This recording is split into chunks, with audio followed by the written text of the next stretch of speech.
সালাম নিবেন। গ্রামে রটিয়া গিয়াছে, আপনি যুদ্ধে গিয়েছেন। আমার বড় ভয় করে, মেয়েটা সারাদিন বাবসান বাবসান করে। ওগো, অনেক দিন তো হইয়া গেল, কবে ফিরিবেন স্বাধীনতার লাল সূর্যটাকে লইয়া?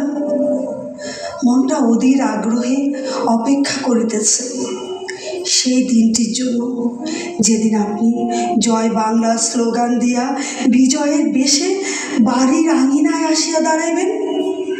দোয়া করিবেন, ইতি জয়মঙ্গল।